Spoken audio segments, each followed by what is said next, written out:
So I've just been out, spent the night doing VES, one of our walking of transects. I've just been on transect 4, which is the Hayes transect, and it was quite a quiet night. Just a few frogs, and then we've come across a few snakes here, both juveniles. This one, Python reticulatus, really tiny reticulated python. Reticulated pythons are the largest snakes in the world, along with anacondas, and you don't find anacondas here, that's in South America. So I was always hoping to see one when we came to Borneo. I was hoping it was going to be slightly larger than this, but I've got a muffland on me as well, marvellous. But yeah, it's a really beautiful snake. Hunts at night. Eventually it'll feed on things such as deer, other large mammals. This small little fellow will probably start off on frogs and invertebrates until he starts getting bigger and bigger, and then he can wind himself round ever larger prey and crush the air out of it and then eat it.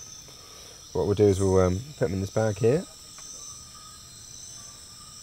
and we'll keep that one for later on. I'll measure it and take some measurements on that one.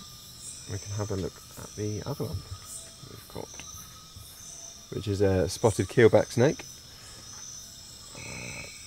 which is Rhabdorphus chrysagus. It's a slightly larger juvenile. The reticulated python's probably a yearling. It's not very large at all compared to, I mean, that's probably 30 centimetres at most, and reticulated pythons get up to 10 metres plus. So he's certainly got some growing to do. This keelback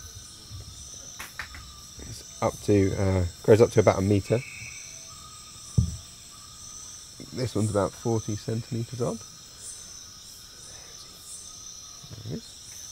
He's a bit of a lively fella. This one was going along the floor, probably nocturnal hunting as well. So yeah, a really beautiful snake, large eyes. It's got a rather marvellous marking on its back, as well as you can see. Eventually, when I let it go, you'll be able to see the chevron marking at the back of its neck, but I'll keep hold of its head just for now so it doesn't decide to give me a little investigatory nibble. Yeah, it's really nice to actually see these snakes.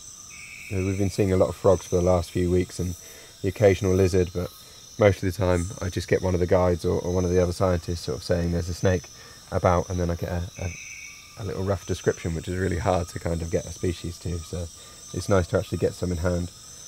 So we'll keep these in camp just long enough to ID them and measure them, and then we'll release them on their merry way.